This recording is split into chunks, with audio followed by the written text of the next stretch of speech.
Selamat berjumpa kembali di Teman Cerita, sebuah YouTube channel yang kami dedikasikan untuk mengangkat berbagai fenomena, kasus, isu, hingga kebijakan publik yang dipermasalahkan atau sedang diperbincangkan oleh masyarakat Indonesia, khususnya di Nusa Tenggara Timur. Tentunya kami selalu menghadirkan narasumber-narasumber kami yang berkompeten pada setiap topik yang kami angkat. Untuk kali ini, secara khusus kami mengangkat permasalahan dinamika nasional. Sebagaimana kita tahu, akhir-akhir ini sedang ramai diperbincangkan oleh masyarakat Indonesia, khususnya generasi muda, teman-teman mahasiswa, para aktivis, terkait dengan isu-isu kekinian dari negara Indonesia, baik itu dari sisi ekonomi, politik, sosial, budaya, pertahanan, keamanan, maupun berbagai hal lainnya di sekitaran kita di Indonesia ini.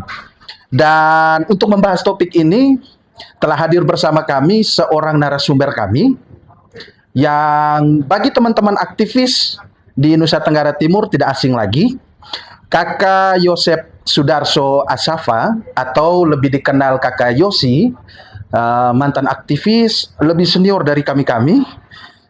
Hari ini beliau di Partai Rakyat Adil Makmur atau Partai Prima Nusa Tenggara Timur. Apa kabar Kakak Yosi? Siap, sehat selalu. Ada Bahagia. sibuk apa sekarang? Masih advokasi juga, masih jadi aktivis. Masih aktif. Berarti nama mantan belum ya? Belum. Masih ya? Itu kan tidak bisa menjadi mantan. Oh, aktivis itu tidak bisa menjadi mantan. Lalu selain kegiatan advokasi, selain kegiatan-kegiatan aktivis ya, kegiatan apa lagi ini? Di partai mungkin? Oh ya, di partai memang kita lagi persiapan untuk pemilu 2029. Tapi belum terlalu sibuk karena waktu masih agak panjang.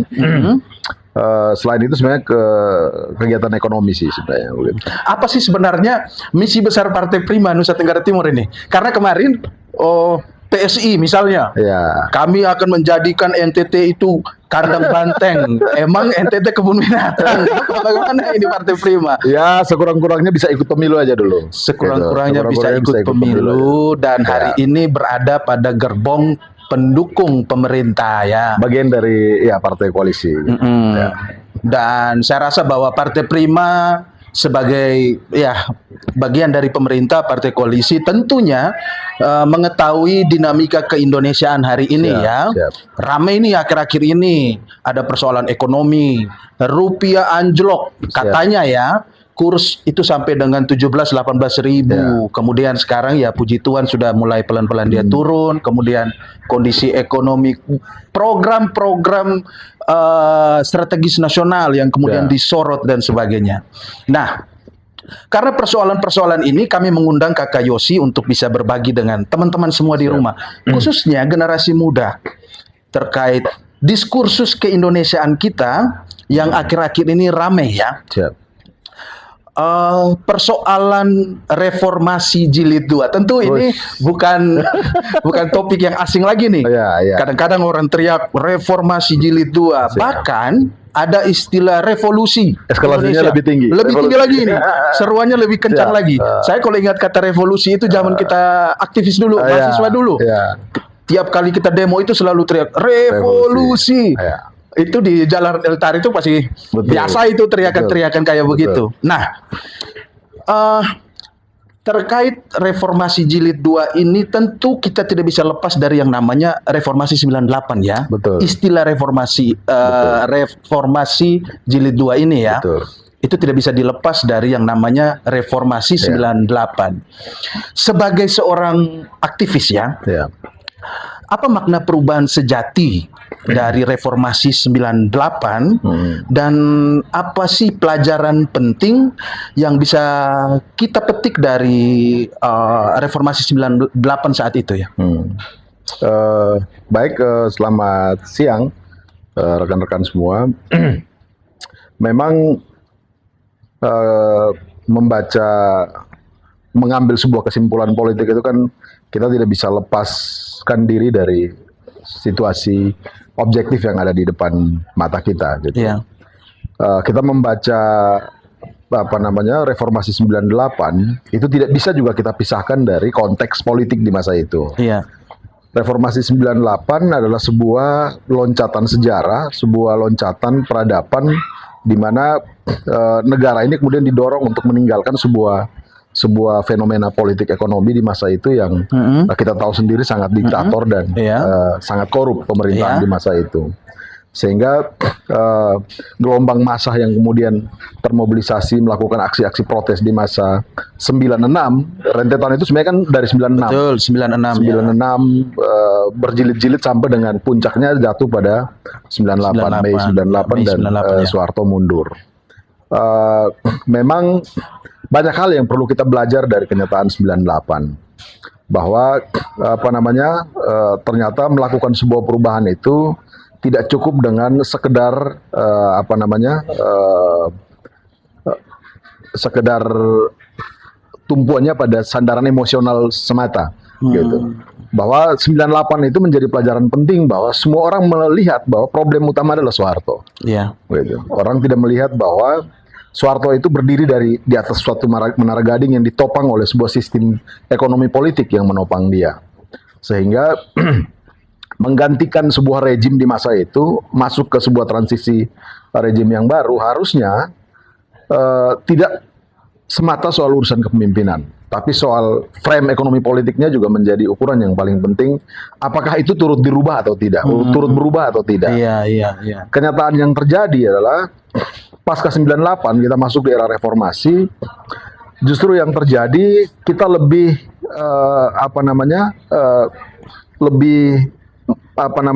mengalami perubahan di aspek politiknya saja, sipil politiknya saja, sementara di aspek ekonominya betul tidak terjadi apa-apa. Gitu. Kalau kita bilang, Soekarno bilang demokrasi yang sesungguhnya adalah sosiodemokrasi, sosionasionalisme, ya kan? Ada demokrasi ekonomi dan demokrasi politik. Kalau demokrasi politik saja, oke, kita berangkat dari sebuah rejim totaliter, sebuah rejim yang sangat otoriter, ke sebuah rejim baru, yaitu rejim yang demokrasi. Walaupun dalam kerangka demokrasi ini masih sangat liberal sekarang. Betul. Karena partisipasi politik kelihatan terbuka, tetapi batasan-batasannya jelas. Siapa-siapa yang punya saham dalam politik, kan begitu. Itu kenyataan hari ini. Sehingga perubahan itu pun, kalau dalam bahasa saya merasa itu masih perubahan yang setengah hati. Apalagi kalau misalkan kita masuk lagi dalam kerangka perubahan ekonomi. Situasi itu tidak kita dapati sebuah perubahan yang fundamental. Dari ekonomi rente di masa Orde Baru, kita masuk ke sebuah fase yang sebenarnya jauh lebih liberal dan sangat kapitalistik di masa ini. Gitu. Bagaimana kita lihat setelah 98 itu memang neoliberalisme itu cukup lumayan mengeruk habis kekayaan sumber daya alam kita, ataupun misalkan kebangkitan oligarki baru. Betul. Nah, ini kan nyata betul-betul, kita baru kemudian kita tahu di masa reformasi lah ada 9 naga, ada 9 haji. Apakah ini pertanda bahwa kita selesai dengan yang namanya oligarki, kemudian kita masuk ke dalam kartel oligarkis ya? Kalau di masa Orde Baru itu kan sebenarnya kita bilang ekonomi kroni itu. Iya. Ekonomi kroni di mana orang-orang yang menikmati sumber daya di dalam negara ini adalah orang-orang yang ada dalam lingkaran kekuasaan, keluarga, sanak famili dan lain-lain. Kalau kita masuk ke reformasi, spektrumnya lebih luas, tetapi yang menikmati orang-orang tertentu. Ya, misalkan kita lihat dalam banyak studi ekonomi politik, berkesimpulan bahwa ada 1% orang menguasai sekian banyak sumber daya alam, dan orang-orang ini yang kita sebut tadi ada 9 naga, 9 haji dan lain-lain. Nah ini kita berangkat dari situ, dari ekonomi kroni ke oligarki sebenarnya hari ini begitu. Dan juga kapitalisme neoliberal itu belum selesai juga sampai dengan hari ini gitu. Nah, jadi bahwa ada sebuah transisi perubahan dari demokrasi yang terkungkung dalam praktik kebijakan yang sangat otoriter. Dan ini ke demokrasi yang lebih terbuka, tetapi ada batasan-batasan yang memang belum substantif begitu. Demokrasi yang belum substantif. Nah, kalau di kerangka ekonomi ya itu tadi, bahwa kita bergerak dari ekonomi kroni ke ekonomi yang oligarkis juga sekarang begitu. Nah, ini yang saya pikir menjadi catatan fundamental bagi kita hari ini. Kalaupun misalkan ada gerakan sosial itu tetap dijaga, maka harus juga melihat ini sebagai sandaran pokok apa yang harus diperjuangkan. Betul. Tidak semata-mata kita mengikuti arah angin yang berhembus di media sosial, kencang itu arahnya begini, kita kemudian rame-rame ikut gitu kan. Lalu hasilnya juga tidak apa-apa. Ya, nah begitu. ada banyak pelajaran dari gerakan reformasi 98 ya. Dan plus minusnya pasti ada. Tentunya kalau kita flashback soal gerakan 98 itu kan punya main isunya di situ. Seperti yang tadi Kakak Yosi sudah jelaskan bahwa turunkan Soeharto, soal hapus kekuasaan tunggal, soal dewi fungsi ABRI, soal kebijakan ekonomi dan sebagainya ya. Pertanyaan saya, hari-hari ini kan ya cukup dinamikanya cukup kencang ya. Persoalan teriakan reformasi jilid 2. Mengapa setelah 28 tahun ya, kalau kita hitung dari reformasi 98, wacana itu kemudian muncul kembali? Sebenarnya wacana reformasi jilid 2 ini bukan baru hari ini. Di masa SBY pun, bahkan di masa Megawati pun saya ingat kita selalu teriakan reformasi jilid 2 ini kan bukan sesuatu hal yang baru. Hanya mungkin transisi di masa dari SBY ke Jokowi ini ada 10 tahun gitu, lalu ini generasi baru yang tumbuh mewacanakan lagi ini, orang kemudian melihat sesuatu hal yang baru. Sebenarnya tidak, ini bukan sesuatu hal yang baru. Tapi kan harus kemudian kita lihat kerangkanya apa.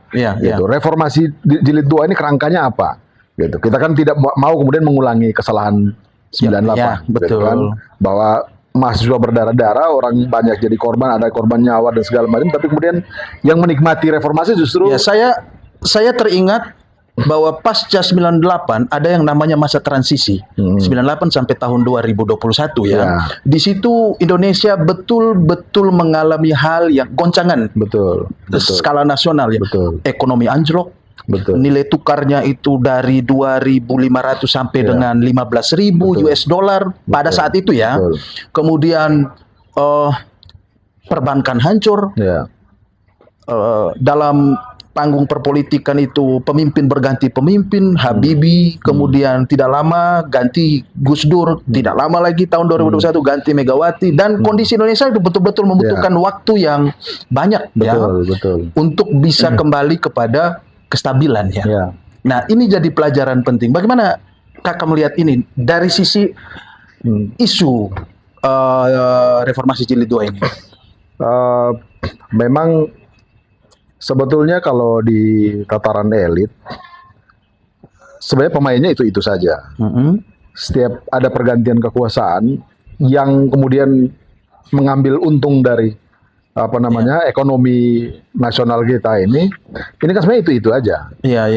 Kita tahu bahwa orang-orang ini punya afiliasi politik kemana-mana, begitu. Mereka ada di mana-mana. Geng ini hidup di mana, beternak orang di mana, bahkan sampai pada tingkatan institusi negara pun ada nyimpan orang di situ. Termasuk juga apalagi di dalam klik-klik politik gitu. Ini semua ada. Jadi sebenarnya pergantian kekuasaan dalam transisi demokrasi semenjak Orde Baru sampai dengan hari ini, kita seperti hanya mengganti wajah gitu. Tetapi prakteknya itu tetap mewakili kepentingan yang sama dalam periode per periode gitu. Sehingga bagi saya tidak terlalu ada sesuatu yang berbeda. Nah, muncullah ini sosok Prabowo ini yang kontroversi, yang memang buat semua orang pusing ini. 99 naga pun pusing semua ini sekarang gitu. Gitu. Nah, bahkan ada yang berteriak bahwa wah, ini wajah neolib, wajah kapitalisme dan sebagainya ya. Jadi itu kan begini, kan tuduhan itu harus dibuktikan. Jadi tuduhan itu harus bisa kita buktikan apa karakteristik neoliberalisme dari seorang pemimpin gitu. Apa ciri neoliberalisme dari seorang Prabowo gitu. Justru yang Prabowo munculkan itu sesuatu yang berkontraproduktif dengan neoliberalisme itu sendiri. Ya. Kita lihat misalkan hal paling sederhana misalkan deregulasi. Prabowo itu sampai dengan hari ini minta untuk ditinjau kembali itu undang-undang Omnibus Law itu. Iya, iya, iya. Itu Omnibus Law itu wajah asli daripada praktek neoliberalisme. Deregulasi kan, memperbaiki aturan-aturan yang untuk kepentingan stimulus investasi kan. Prabowo minta ditinjau ulang itu. Gitu. Belum lagi dalam rangka misalkan ini ekspor satu pintu. Iya, iya. Nah, ini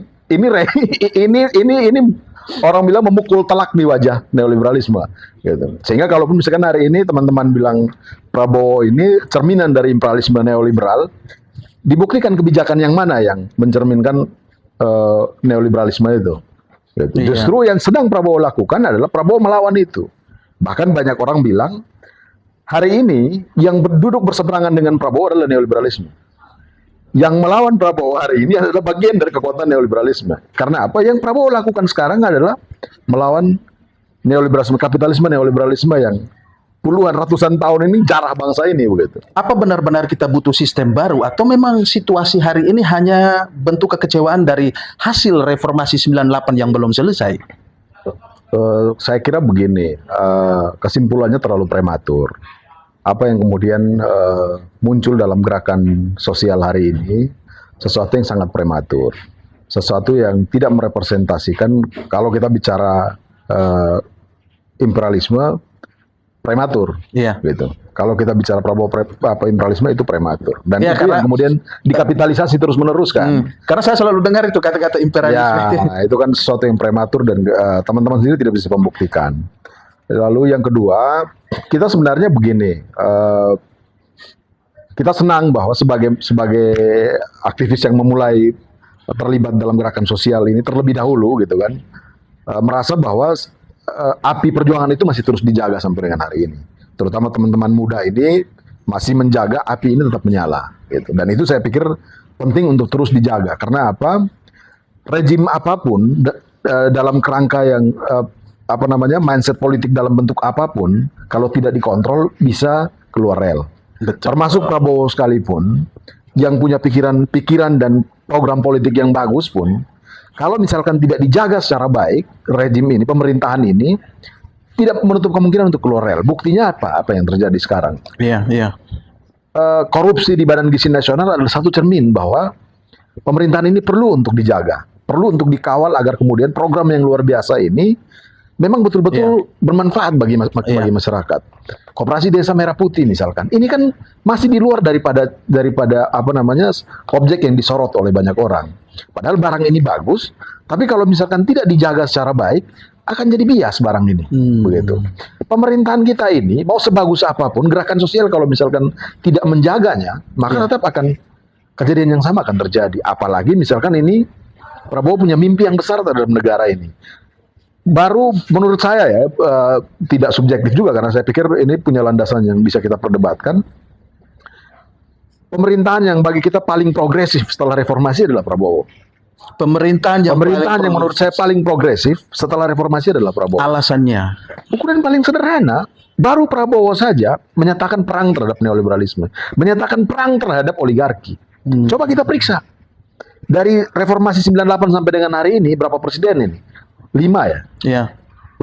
Prabowo presiden kelima ya? Betul. 4 presiden yang kemarin, termasuk Megawati yang mengaku sebagai anaknya Merhain, pernah tidak melakukan sebuah kebijakan politik yang betul-betul memukul jantung daripada oligarki ya. Kan tidak, gitu. Justru yang mereka lakukan adalah mewakili. Mereka memfasilitasi kepentingan oligarki di negara ini, gitu. Baru kali ini Prabowo itu tegas menyatakan itu, gitu. Sehingga menurut saya begini, luar biasa barang ini, tapi kalaupun misalkan tidak dijaga, ya jadi bias juga. Betul. Gitu. Kayak misalkan sekarang, urusan tata kelola teknis, itu kemudian menjadi sesuatu yang seolah-olah itu paling substansi. Urusan MBG misalkan. Ini kan sesuatu dalam kerangka tata kelola yang tidak beres. Iya. Bukan soal programnya. Betul. Ini di tata kelola, di tingkatan tata kelola yang tidak beres, tapi karena memang sistemnya tidak dibangun secara baik, kontrol sosialnya tidak terlalu berjalan bagus, akhirnya apa? Kecolongan di situ. Ini Koperasi Desa Merah Putih lagi. Kemarin banyak orang keluarkan flyer 50% dana KDMP itu dikorupsi. Bisa benar, Dan kita saksikan di lapangan, begitu. Dan 1,6 miliar misalkan kita hitung dengan bangunan koperasi desa Merah Putih yang ada, betul. dalam kacamata orang sederhana bisa menyimpulkan bahwa ada korupsi di situ, Betul. gitu. Padahal barang ini sangat luar biasa bagi pertumbuhan ekonomi dari bawah, Betul. gitu. Kita bisa membayangkan begini ya. Ini kan pemerintah akan kemudian mendorong kebijakan satu pintu nih, ekspor nih. Konsekuensinya adalah oke lah, sekarang mungkin masih fokus ke CPO dan batu bara misalkan. Kalau misalkan berkembang sampai pada tingkatan komoditi, perkebunan dan lain-lain, yang nggak diuntungkan siapa? Petani-petani kita di desa. Betul. Harga itu akan mungkin naik, sangat mungkin naik karena tidak dimainin oleh kartel. Yang kedua, ada sumber daya yang ada di situ. Koperasi Desa Merah Putih bisa menjadi off taker, gitu kan? Yang menghubungkan antara eksportir dan petani dengan modal yang berputar di desa sendiri. Barang ini sebenarnya luar biasa, gitu. Iya, iya. Tapi karena itu tadi tidak dikawal, sangat eksklusif barang ini, gitu kan, menjadi mainan orang-orang tertentu. Akhirnya apa? Ya, saya karena Menurut kakak sudah saya akan jadi skandal barang ini. ya, Gitu. karena kakak sudah menyinggung soal berbagai program-program Ya. proyek strategis nasional, Ya. saya ingin sedikit menggali tentang baik itu MBG, baik itu KDMP, Ya. baik itu hilirisasi dan kebijakan satu pintu dan sebagainya ya. Apa sih misi besar dari pemerintah hari ini terkait dengan proyek-proyek strategis yang dilakukan ini? Apa? Mau dibawa Jadi kemana begini, Indonesia ini? Yang harus kita pahami terlebih dahulu adalah nafas ideologisnya. Iya. Kebijakan-kebijakan itu mencerminkan nafas ideologis seorang pemimpin. Gitu. Semua program Prabowo yang berhubungan dengan taruhlah MBG, taruhlah Koperasi Desa Merah Putih, sekolah rakyat, Iya. hilirisasi, dan macam-macam itu sebenarnya bagian dari bagaimana Presiden Prabowo itu sedang mendorong sumber daya itu ke bawah. Iya. Sumber daya itu didorong ke bawah. Dan dalam kerangka ekonom-ekonom yang liberal, melihat ini sebagai sebuah masalah. Melihat ini sebagai sebuah pemborosan. Iya. Karena apa? Kerangka berpikir ekonom-ekonom neoliberal ini adalah efisiensi. Mereka merasa bahwa ketika ada dorongan sumber daya keuangan negara misalkan fiskal itu didorong ke rakyat, itu bagian dari praktek pemborosan. Tapi menurut kita, menurut orang yang berpikir dalam kerangka yang dalam tanda kutip sosialistik, ini sebuah langkah yang luar biasa progresif. Kenapa? Selama ini sumber daya yang begitu besar, ini hanya ada jadi mainannya para elit. Iya. Duit itu bergerak hanya di urusan infrastruktur dan barang ini berputarnya di atas saja. Iya. Masyarakat itu menikmati rembesan-rembesan. Ya, remah-remahnya. Remah-remahnya saja. Tapi dengan program-program ini, Prabowo mencoba untuk mendorong sumber daya ini ke bawah. Agar kemudian pertumbuhan itu datang dari bawah. Ini yang sebenarnya menjadi frame daripada cara berpikir Prabowo dalam mengelola negara ini. Tetapi itu tadi, pihak kontra ini kan mewakili kepentingan cara berpikir neoliberal ini bahwa ekonomi harus efisien. Makanya kenapa dia dorong itu Sri Mulyani keluar karena apa? Tidak bisa bekerja sama dalam rangka ini. Sri Mulyani kan mewakili resep ekonomi neoliberal. Uang harus disiplin, harus ketat, harus fiskal segala macam. Ada benarnya juga, tetapi tetap harus didorong sumber daya ini ke bawah gitu. Iya. Bukan berarti kemudian sumber daya didorong ke bawah, urusan efisiensi itu tidak berjalan. Tetap harus dijaga karena kalau tidak ya kasusnya kayak begini, pencuri kan. Iya. Nah. Saya mengerucut ke salah satu program PSN lah. Bicaralah MBG yang hari-hari ini diprotes orang ya. Pemborosan, dana pendidikan itu diambil untuk kegiatan MBG, bahkan katanya MBG itu menelan banyak sekali duit dan ya salah satu program yang besar sekali pembiayaan itu adalah MBG hari ini. Nah, apa sih sebenarnya tujuan Pak Prabowo terkait dengan MBG ini selain mau supaya duit itu ya dinikmati, jangan dinikmati hanya sekian persen rakyat Indonesia yang cuman 10% saja. Betul. Nah, itu tadi bahwa kepentingan mendorong sumber daya ke bawah itu agar kemudian merangsang pertumbuhan dari bawah. Ya, merangsang merangsang pertumbuhan yang dari selama bawah. ini dilihat itu kan ya saya membaca di perdebatan diskusi media sosial di perkumpulan orang bahwa bicaranya itu, wah kelompok sasaran ini anak sekolah Itu mengukur stunting. terlalu teknis. Lalu apa yang diinginkan dari Jadi MBG sebenarnya ini? sebenarnya kalau MBG ini kan kepentingannya dua hal yang bagi kita cukup strategis dalam MBG ini. Yang pertama, sasaran gizi. Sasaran gizi ini kan kita tahu sendiri Indonesia punya masalah dengan gizi Ya, anak. apalagi NTT ya. Nah, apalagi NTT. Itu yang pertama, dan itu kan tidak bisa kita rasakan hari ini. Intervensi gizi itu kan prosesnya panjang, butuh waktu. Mungkin Prabowo tidak akan melihat generasi emas yang dia bilang, Betul. gitu. Dan itu memang konsekuensi dari intervensi gizi panjang efeknya. Yang kedua ya urusan ekonomi, soal ekonomi. Soal ekonomi itu apa? Yang paling ada di depan mata lapangan kerja. Iya. Yang kedua merangsang pertumbuhan ekonomi di bawah. Iya. Apa ekonomi di bawah yang dirangsang? Ya produktivitas pertanian naik, produktivitas peternakan naik, perikanan naik, UMKM bertumbuh. Kalau misalkan kita lihat dari satu rangkaian bisnis yang berputar dalam MBG ini, per hari ini tuh bisa sekitar 70-an orang terserap. Orang hanya lihat selama ini cuma 45 orang. Iya. Ya kan? Yang orang lihat kan cuma 49 orang yang bekerja di situ. Iya. 47 orang. Orang tidak lihat bagaimana kemudian UMKM yang terserap dalam situ. Itu belum kita hitung berapa kelompok tani, berapa petani yang kemudian setiap hari secara konsisten masuk barang ke dapur. Itu kan kalau misalkan dilihat dari ekosistem bisnisnya, semua ini kan menjadi bagian dari satu kesatuan bisnis. Iya. Gitu. Dan barang ini jalan. Hanya memang patut kita akui bahwa respon pemerintah daerah itu belum terlalu bagus. Iya. Apakah mungkin mereka menunggu pemerintah pusat yang bantu intervensi, terutama di peningkatan produksi di hulu, gitu. Karena memang kita anggaplah beginilah. Kita ambil contoh paling sederhana. Urusan ayam misalkan. Ini kan masih juga oligarki yang bermain. Iya. Kan Bahan baku ya. bahan baku. Nah, misalkan bahan baku. Masih juga orang-orang itu, Pokpam kan kita sebut aja Bapak.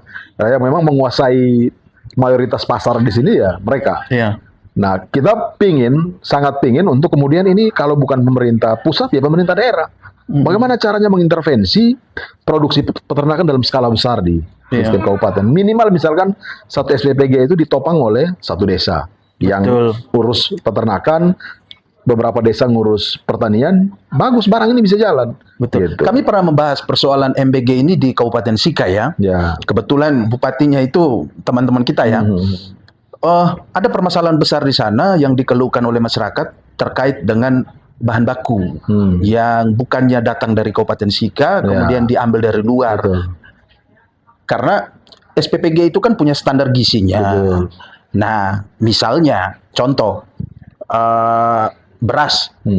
Masyarakat di Kabupaten Sika dan saya rasa bahwa semua kabupaten itu punya potensi beras yang memadai ya. Betul. Tetapi karena alasan standarisasi dari SPPG premium dan tidak premium ya beras dari masyarakat tidak digunakan.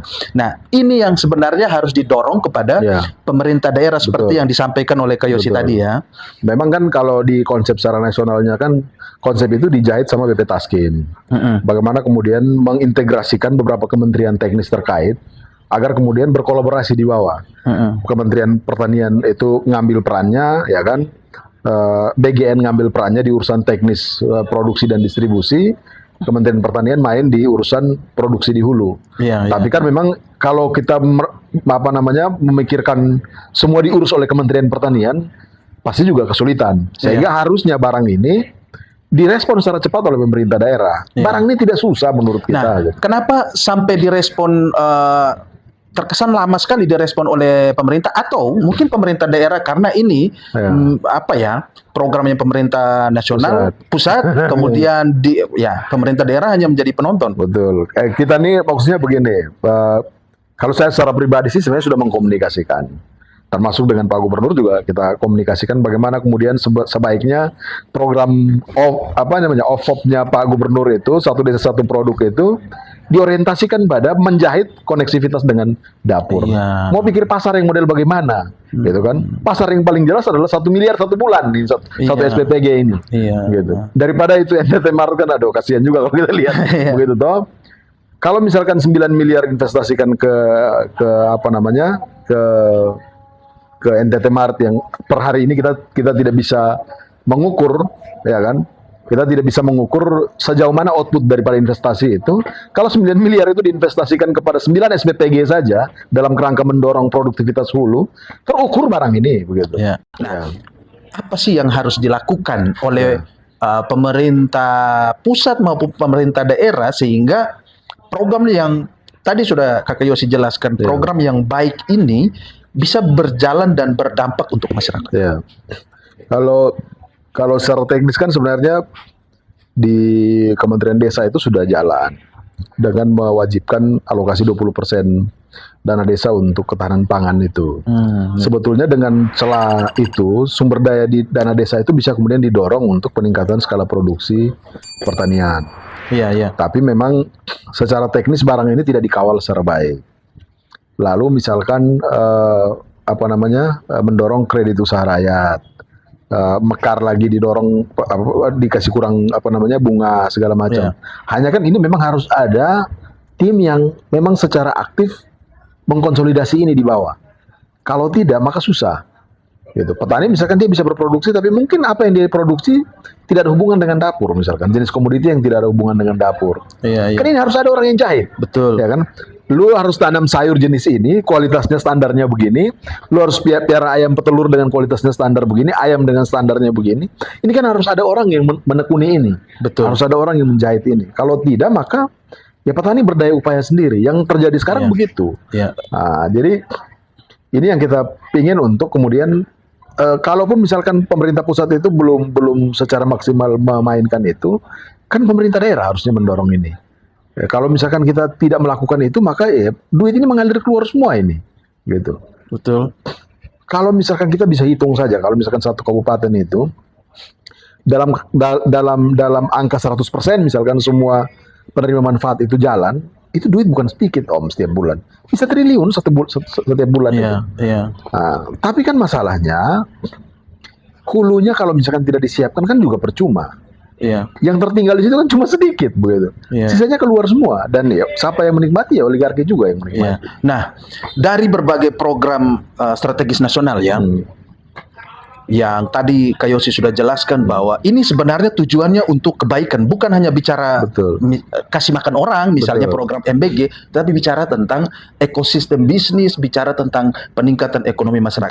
Tapi di satu sisi bahwa sebagian masyarakat termasuk hari ini gerakan mahasiswa, gerakan aktivis mengecam berbagai program itu yang dirasa melemahkan perekonomian masyarakat dengan kondisi real hari ini. Misalnya dikaitkan dengan nilai tukar yang sampai dengan angka 18.000 atau bicara tentang indeks saham yang anjlok beberapa waktu lalu atau bicara tentang daya beli yang lemah hari ini, harga naik, kesenjangan melebar. Apakah betul benar bahwa seruan yang dilakukan oleh berbagai gerakan hari ini menjadi solusi atau menjadi pemicu kekacauan? Jadi ini sebenarnya sesuatu yang reaksioner saja menurut saya. Kalau kita komparasi dengan 98, kalau 98 itu situasi ekonomi, kita tidak lihat mahasiswa-mahasiswa ini duduk penuh di kafe kayak begini. Anak-anak yang sering dugem itu tidak bisa lagi pergi dugem karena biayanya udah naik sangat tinggi. Sekarang kita lihat ekonominya berputar sewajarnya saja. Memang ada peningkatan-peningkatan tertentu dan itu bagi kita sesuatu yang biasa-biasa saja. Setiap tahun juga ada kenaikan harga barang, itu kan sesuatu yang biasa, tidak dalam sesuatu yang kemudian luar biasa dan menimbulkan kepanikan yang luar biasa. Kan tidak juga. Ini kan sebenarnya sesuatu yang kemudian digoreng seolah-olah sesuatu yang luar biasa. Lalu begini, memang ini kalau dilihat ekonomi Indonesia dalam kacamata ideologis yang berbeda, maka pasti akan ada seperti ini. Karena apa? Yang ada di IHSG itu siapa? Saham-saham yang ada di sana punya siapa? Ya kan? Yang menentukan pasar saham itu siapa?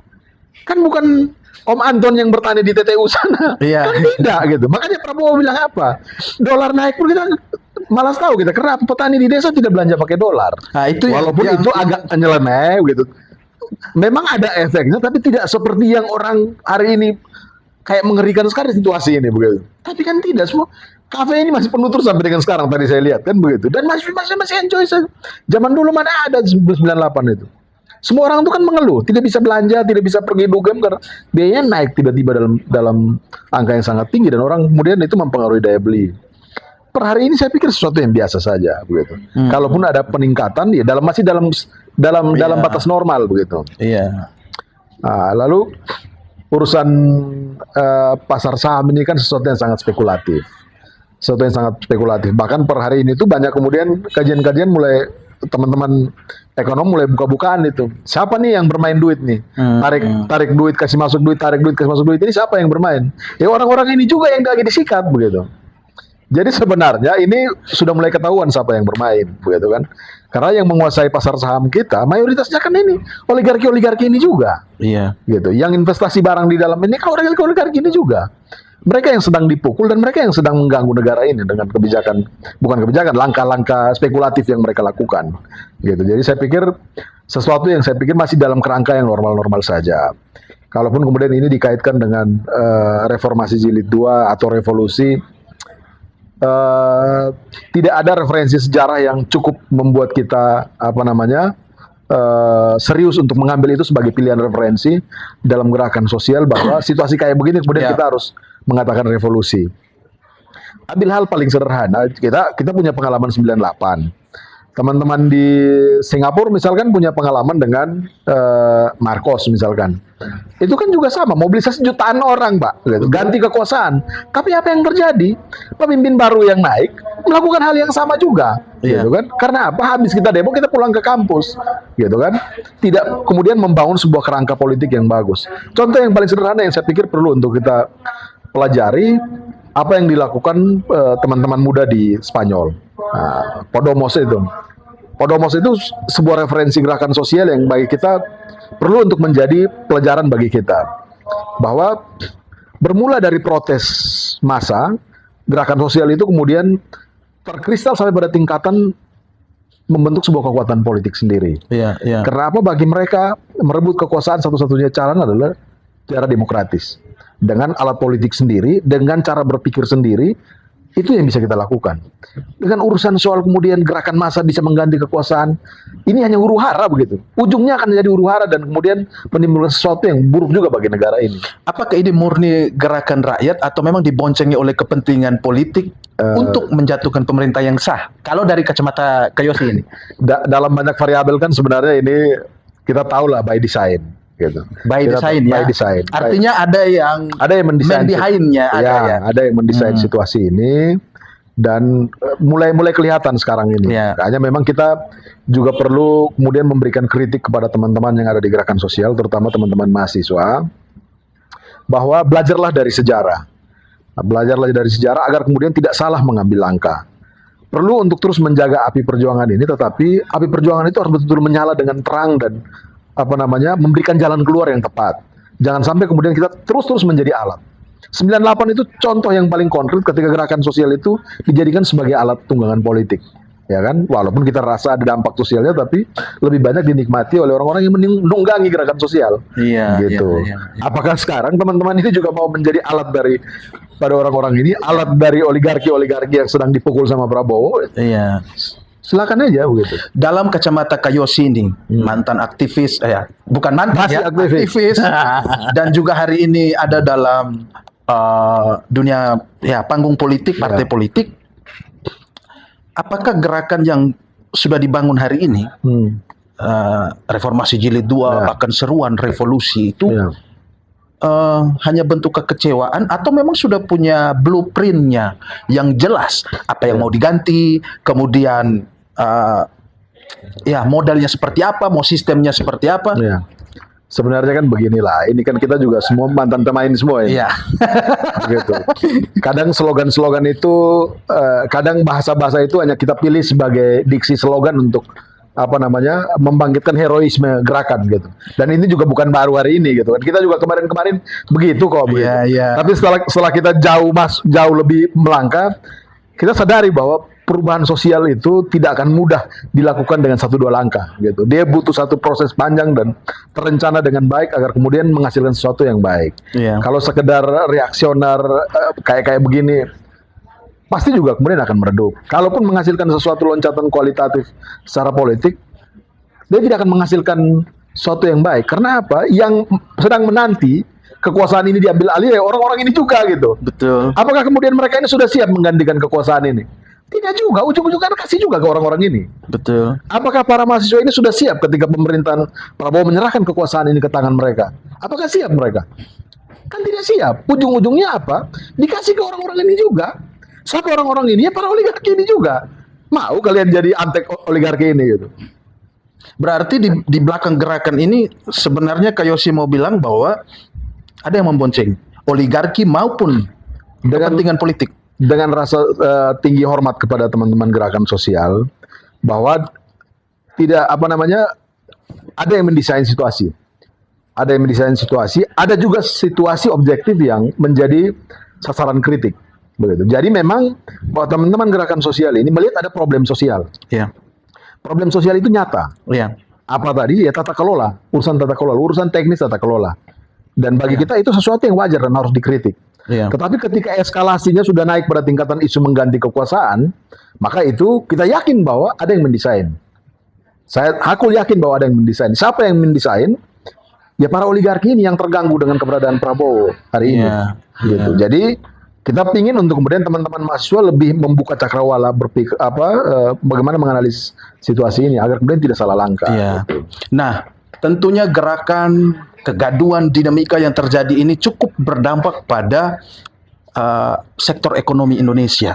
Oh, ya. Nah, pertumbuhan ekonomi membutuhkan kestabilan. Betul, stabilitas politik. Jika bukan dengan gerakan reformasi jilid 2, bahkan revolusi, apa jalur perbaikan yang bisa disarankan atau menurut analisis Kayosi? Kalau menurut saya begini ya, ini juga kita belajar dari 98. Situasi politik 98 itu kan juga terjadi perpecahan di tingkatan elit politik. Betul. Itu nyata terjadi. Bahkan di kubu militer pun ada perpecahan. Betul. Di kubu politik pun ada perpecahan. Dan itu perpecahan itu sebenarnya sudah dipelihara lama. Per hari ini sebenarnya stabilitas politik di tingkatan elit itu masih dalam kerangka yang normal. Iya. Masih dalam batas-batas yang normal. Tetapi para elit ini pun sebenarnya oportunis. Elit-elit politik ini oportunis. Iya. Goyangan kemana yang kuat, pasti mereka ke sana juga. Iya. Siap tunggu kapan bola muntah datang, kan begitu. Nah, tetapi per hari ini, situasi ini masih sangat normal dan tidak ada yang berani bergerak. Bermanuver terlalu berlebihan, tidak ada yang berani bermanuver. Mungkin karena masing-masing menjaga posisi. Pak Prabowo pegang semua kaki. Para elit ini kaki-kakinya udah tahu semua nih, gitu. Iya. Sepanjang untuk menjaga stabilitas politik, barang ini tidak akan mungkin, bagi saya ya, Iya. tidak akan mungkin diganggu. Yang penting jangan mengganggu proyek besar yang sedang dilakukan. Apa itu proyek-proyek yang sedang dilakukan Prabowo adalah, ya kalau kita dalam bahasa yang agak sombong ya, sosialisme Indonesia, gitu. Nah, sebagai kader Partai Prima ya, yang mengusung keadilan kedaulatan ekonomi, Siap. apa program konkret yang bisa mengatasi akar masalah tanpa mengorbankan demokrasi? Bagi saya begini ya, urusan yang teknis yang sedang terjadi ya, ini perlu ada perbaikan tata kelola. Menurut saya, secara programatik ini luar biasa sebenarnya. Luar biasa. Secara programatik ini sudah sangat luar biasa. Sekarang ini kan problemnya ada di tata kelola. Tata kelola kita ini yang masih terlalu buruk. Kenapa terlalu buruk? Operasionalisasi program-program ini masih ada di dalam kontrol orang-orang tertentu, gitu. Harusnya kemudian ada semacam sebuah upaya untuk menggalang solidaritas yang lebih luas, kontrol yang lebih terbuka, agar kemudian semua program ini berjalan dengan baik. Iya. Gitu. Contoh bahwa sekarang ini BGN bermasalah, ini kan bagian dari sesuatu yang eksklusif. Barang yang harusnya bagus, kalau dikontrol secara bagus, operasinya bagus. Iya. Tapi kalau tidak dikontrol secara baik, akhirnya kemudian jadi masalah. Dan program-program lain pun demikian. Sekolah rakyat misalkan, sesuatu yang bagus, sesuatu yang luar biasa. Tapi ketika lepas kontrol, agak bahaya juga. Gitu. Nah, terkait itu bahwa seperti yang Kayosi bilang tadi, ini program bagus. Artinya bahwa mimpi besar presiden ini bagus sebenarnya. Tetapi masih ada yang namanya korupsi, kolusi, nepotisme pada tingkatan mau dari pimpinan lembaganya sampai ke bawahnya. pertanyaan saya, apakah elit-elit atau orang-orang yang dipercayakan dalam lembaga-lembaga yang dibentuk untuk mengurus program-program dari presiden ini belum siap dengan mimpi-mimpi besarnya Presiden Prabowo atau bagaimana? Ini soal mental juga. Jadi yang mengoperasikan program-program ini kan rata-rata orang lama. Ya. Orang lama yang ya dalam tanda kutip kita tahu bahwa orang-orang ini sudah lama tidak kebagian kue, gitu kan? Ya kita tahu lah siapa. Ya. Sudah lama tidak kebagian kue. Ketika dikasih kue, ya rakusnya minta ampun. Dan kelihatan hari ini. Tamak ya. Ya tamaknya pasti kelihatan. Dan itu saya bahkan ulang-ulang bilang bahwa ini revolusinya Pak Prabowo ini dibajak. Dibajak oleh orang-orang yang tidak tahu malu. Kenapa Pak Prabowo tidak bisa mengambil langkah lebih awal sebelum terjadinya pembajakan ini? Ya ini kan kita tidak tahu juga ya. Tapi maksudnya begini, Pak Prabowo mungkin merasa bahwa semua pasukan di bawah itu tertib dengan apa yang dia pikirkan. Gitu. Saya pikir begitu. Padahal kemudian ketika jalan pasukan-pasukan ini kemudian jadi masalah sendiri buat dia. Yeah. Padahal itu yang kita tidak inginkan. Tidak semua pasukan itu tertib dengan apa yang menjadi pikiran Pak Prabowo. Betul. Tentunya pasukannya pun punya kepentingan untuk merapat ke Pak Prabowo ya. Betul. Semua orang yang terlibat di dalam kekuasaan ini kan motivasinya banyak. Betul. Ada yang memang motivasinya ideologis, ada yang memang motivasinya ngerampok. Yeah. Cuma cari makan di situ. Dan yang jadi masalah ya para manusia-manusia yang terlibat hanya untuk kepentingan cari makan ini. Ya. Apa yang harus dilakukan oleh Pak Prabowo? Keterbukaan, transparansi itu menjadi penting. Dalam operasionalisasi semua program itu syarat paling utama adalah keterbukaan. Dan kemudian Pak Prabowo juga harus kemudian mendorong agar ada kontrol sosial yang kuat, memfasilitasi ruang terbuka bagi kontrol publik, gitu. Terhadap program ini duitnya datang dari mana, ya kan? Duitnya ngalir kemana-mana, itu kan? Harus orang tahu. Ujungnya harus jadinya bagaimana, sehingga apa kemudian ada input yang bagus dari bawah. Iya. Tapi kalau misalkan membiarkan saja para pasukan ini yang mengerjakan ini secara tertutup, ya jadinya kayak begini. Tapi ya kita bersyukur bahwa bagian mulai kemudian didorong dan saya pikir ini luar biasa Pak Prabowo ini. Sudah berapa menteri ini dia sikat nih. Dan itu orang-orang dekat semua dia sikat. Iya. Dia tidak mau tahu begitu. Tidak pandang bulu ya. Teman kita Noel misalkan, dihajar juga. Gitu. Kalau mau dilindungi bisa barang ini dilindungi. Kenapa tidak bisa Presiden lindungi orang-orang ini? Harusnya kan bisa. Kenapa dia tidak bisa amankan KPK? Siapa bilang KPK tidak bisa diatur sama Presiden? Betul. Bisa, begitu. Ya kan secara politik bisa barang ini. Kejaksaan kenapa? Bisa. Tapi kan kenapa orang ini tetap harus disikat? Dia tahu bahwa untuk kemudian jalan ini biar jalan baik, ya para duri-duri ini kan harus dicabut. Begitu. Noel misalkan kan, kurang dekat apa Noel sama Pak Prabowo? Betul. Dadan dan 3 orang yang lain. Kurang dekat apa mereka sama Pak Prabowo? Disikat juga. Ini kita dengar ada lagi nih yang agak lebih besar. Ya semoga hal-hal kayak begini ya harus disikat. Bakal ada karena lagi. memang merusak nih. Sangat merusak dan tidak punya moral ya. Ketika berbagai duit yang harusnya seperti yang Kakak bilang tadi turun ke masyarakat dan berdampak untuk masyarakat, ujung-ujungnya dikorupsi untuk kepentingan pribadi dan kelompok. Ini kejahatan. Nah, saya agak sepakat dengan kata-kata Prof. Mahfud. Harus dihukumati orang-orang kayak gini. Dan ini maksudnya begini, ini yang kemudian bisa kita lihat membedakan antara Pak Prabowo dengan Soeharto. Kalau Soeharto, itu kan aliran uang itu bisa dibaca. Kemana duitnya? Ya kan? Masuknya ke lingkaran keluarga juga. Iya. Tapi kalau Pak Prabowo, yang kita lihat semua yang terlibat dalam korupsi, tidak ada hubungan sama sekali dengan Pak Prabowo. Iya. Apakah ini orang seperti ini yang kalian mau menghukum dengan revolusi? Iya. Kan begitu. 28 tahun ini kita ini penikmat dari reformasi 98 ya. Siap. Sepanjang 28 tahun ini apa koreksi yang perlu dilakukan terhadap hasil reformasi 98 tanpa harus menghancurkan sistem yang sudah dibangun? Ya, kita tidak bermaksud untuk mengidealisasi sesuatu ya. Tetapi bagi kita memang perubahan yang sejati itu kan butuh proses yang panjang. Betul. Butuh sebuah proses yang panjang dan memang kita sedang ada di dalam track yang benar. Betul. Bahwa secara politik kita mengalami sebuah kemajuan walaupun Iya. dalam batasan-batasan tertentu, bahwa teman-teman hari ini demo orang tidak pernah beredel. Demo sampai malam pun tidak dipukul mundur sama tentara. Iya. Ya kan? Mahasiswa itu demo sampai malam orang tidak pernah pukul mundur. Betul. Saya termasuk yang pernah juga kena tangkap gara-gara hanya demo 2 Mei kan begitu. Cuma cuma peringatan ini apa hari buruh ditangkap juga begitu di masa itu. Ya, masa transisi. Hari ini orang berserikat dan berkumpul masih tidak seperti dulu gitu kan.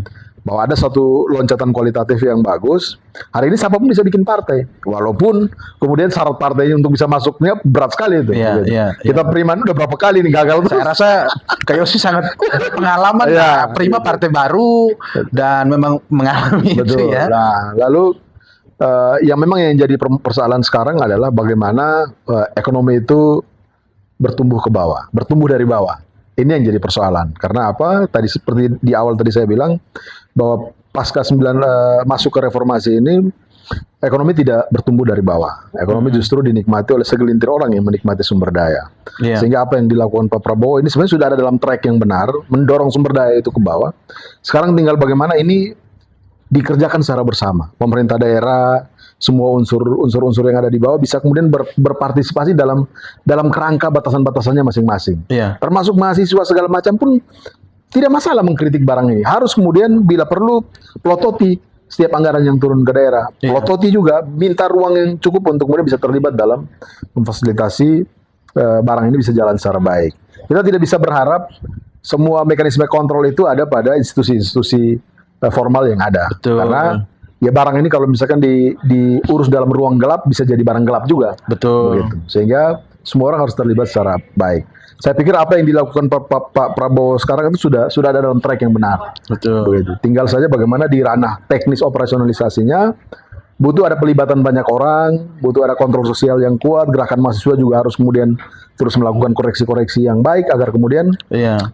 bisa kita nikmati sesuatu yang luar biasa dari ini begitu. Nah, apa pesan untuk generasi muda dalam menanggapi dinamika bangsa yang terjadi akhir-akhir ini? Problem kita paling utama sekarang ini kan mungkin karena apa ya? Karena kemajuan teknologi informasi. Dari kita lihat yang muncul gerakan sosial kali ini kan literasinya terlalu rendah, gitu. Iya. Kapasitas literasinya terlalu rendah sehingga kemudian bisa juga kita simpulkan bahwa akhirnya kemudian menyimpulkan situasi sosial itu bias. Kenapa bias? Karena memang problemnya di literasi. Iya. Kita perlu dorong juga agar kemudian generasi muda kita ini lebih banyak satu dulu nih kan kita gini ya, sumber ilmu pengetahuan kita itu 2, baca dan diskusi, advokasi. Ya kan? Baca diskusi, advokasi. Aksi itu implementasi. Betul. Ya kan? Dulu kita begitu, baca diskusi, advokasi, implementasinya aksi. Ya. Hari ini jarang sekali kita lihat teman-teman itu baca diskusi, apalagi advokasi. Dulu kalau kita dengar ada persoalan di mana rakyat tergusur, rakyat diganggu, itu secara inisiatif kita datangi sendiri ke rakyat itu minta untuk kita dampingi. Betul. Bukan kita tunggu orang datang. Betul. Hari ini per hari ini saya masih advokasi ada sekitar 1000-an kepala keluarga. Tidak pernah ada mahasiswa yang datang ke rumah minta untuk kita dampingi. Bahkan anak-anak LMND sendiri yang kalau pendidikan minta kita jadi pemateri, Ya, tapi di saat kita advokasi mereka tidak datang. Nah, ini catatan untuk teman-teman aktivis ini. Baca, diskusi, kemudian harus dibarengi juga dengan yang namanya pengadvokasian. Advokasi rakyat itu bagian dari cara kita mendekatkan iman perjuangan kita, memperkuat iman perjuangan kita. Selain kita belajar teknis mengadvokasi, dekat dengan rakyat itu memperkuat iman kita. Iya. Sehingga ketika jadi pejabat nanti mau korupsi, dulu saya hidup dengan orang susah, gitu kan? Kita rasa betul-betul napas rakyat itu. Betul. Aktivis-aktivis yang tidak pernah advokasi, yang sekarang jadi masalah, Noel itu sejak kapan advokasi? Gitu. Iya. Karena apa? Ya pemain juga. Tapi aktivis-aktivis yang hidup dari advokasi, Budiman misalkan kita lihat, hidupnya susah, rumah saja masih kontrak, gitu. Karena apa? Hidup dari advokasi rakyat. Tapi Bang Budiman hari ini kan dikritik tajam juga. Ya prematur juga itu. Dibilang berkhianat ini kan, aduh, ya kita juga perlu mendorong agar teman-teman mahasiswa ini lebih objektif melihat situasi. ukuran berkhianat teman-teman aktivis yang ada di dalam kekuasaan ini kan ukurannya apa gitu? Apakah hanya sekedar karena masuk dalam kekuasaan lalu dituduh berkhianat? Iya. Betul. Itu terlalu naif untuk sebuah kesimpulan politik dari gerakan sosial. Iya. Makanya saya bilang literasi kita lemah. Akhirnya kemudian menyimpulkan sesuatu yang terlalu prematur dan bias dan bahkan itu kan menjadi bola liar yang orang melihat apa nih gerakan mahasiswa sekarang kayak begini gitu. Malu juga kan kita begitu. Iya, iya. Nah, kita tidak mau kayak begitu. Perbanyak literasi ya. Terakhir nih Kakak. Siap. Kalau harus memilih, membangun secara bertahap atau menghancurkan lalu membangun ulang? Ini to the point atau perlu ada rasionalisasi? Rasionalisasi. Oke. Jadi kalau menurut saya sih, saya tuh orang yang basisnya kenyataan sosial. Maksudnya situasi itu menentukan apakah kemudian harus menghancurkan dan membangun ulang ataukah harus kemudian dibangun secara bertahap. Bagi saya hari ini syarat untuk membangun secara bertahap itu ada. Ketika syarat untuk membangun secara bertahap itu ada, ngapain kita pilih harus menghancurkan? Ya kan? Kalau menghancurkan itu kan belum tentu sesuatu yang baik akan terjadi. Betul. Kalau misalkan situasi kita ada pada era 98 atau era di mana misalkan teman-teman di Singapura itu ada di era Marcos, itu perlu menghancurkan. Situasinya tidak memungkinkan untuk dibangun. Ya kan? Tapi kalau di era Prabowo, apa syarat itu yang muncul? Teman-teman demo tidak pernah dilarang kok gitu. Betul. Nah, ada syarat untuk membangun. Secara programatik ada. Ini kan tinggal kemudian bagaimana ruang-ruang politik ini diisi secara baik. Itu aja begitu. Iya. Dan segala dinamika yang terjadi butuh keterlibatan masyarakat ya. Siap. Yang harus terus berpartisipasi aktif untuk mengawal pemerintah, memberi masukan, bahkan mengkritik, bukan menghujat Betul, ya. betul. Sehingga kita harus membedakan mana kritik, mana menghujat. Betul. Dan tentunya segala macam kritik harus punya etika. Betul. Yang ya, buat saya akhir-akhir ini pembahasan soal kritik dengan menghujat ini kan menjadi yang dipermasalahkan. Betul. Karena kita hampir tidak tahu mana kritik dan mana menghujat. Akhirnya esensinya hilang. Esensinya hilang. Yang kita ributkan persoalan kondisi bangsa, tapi ujung-ujungnya lapor-melapor dalam urusan ini. Bagaimana tanggapan Kakak dulu lah sebelum kita berakhir ini? Saya kira beginilah. Yang kemudian reaktif terhadap kritik juga kadang berlebihan juga. Ini kan, tapi juga terhadap yang mengkritik juga harusnya malah yang menyampaikan kritik yang lebih berbobot. Iya. Gitu kan. Kita dulu tidak pernah kayak begitu. Betul. Ya kan? Kita dulu tidak pernah kayak begitu. Kita mengkritik substansi. Karena apa? Kalau kita keluar dari itu, maka substansi yang kita perjuangkan akhirnya hilang. Biar ya. Bias, begitu. Apakah itu yang kita inginkan? Betul. Kan tidak juga. Agar kemudian substansi itu jalan, fokus pada isu, fokus pada substansi, gitu. Dan juga itu tadi bahwa jangan mudah terpengaruh oleh arus informasi yang kemudian, aduh itu tadi memang karena lemah literasi akhirnya. Iya, perbanyak literasi, perbanyak diskusi, perbanyak apa ya istilah di aktivis itu apa ya? Bedah kasus itu apa namanya ya? Analis sosial. Ansos. Perbanyak analisis, kemudian kita bisa menghasilkan gagasan, kita bisa menghasilkan masukan, Betul. saran yang berkualitas, yang bisa direkomendasikan kepada pemerintah untuk melakukan perbaikan-perbaikan menuju Indonesia yang semakin maju ya. Terima kasih banyak Kak Yosi. Thank you. Atas waktunya untuk berbagi dengan kami. Kita akan undang terus nih. Hal-hal kayak begini harus kita bahas. Bahkan kita akan undang juga dengan banyak sekali senior-senior aktivis yang memiliki pemikiran-pemikiran untuk betul. Untuk memberi masukan kepada kita semua, teman-teman aktivis, bagaimana mengawal pemerintah, bagaimana hidup bermasyarakat, berbangsa dan bernegara, sehingga inilah bentuk bela negara yang kita lakukan kepada Indonesia. Dan untuk teman-teman di rumah, sekian dulu cerita kita kali ini. Semoga apa yang kami bagikan ini bisa memberikan informasi, mengedukasi teman-teman semua dalam kehidupan sehari-hari. Tetap waras bernegara, tolak segala macam bentuk hoax, tolak segala macam bentuk provokasi, dan pastikan teman-teman terus mengikuti kami, karena yang kami sajikan bukan cerita biasa. Kita akan berjumpa kembali pada konten-konten kami selanjutnya. Sampai jumpa.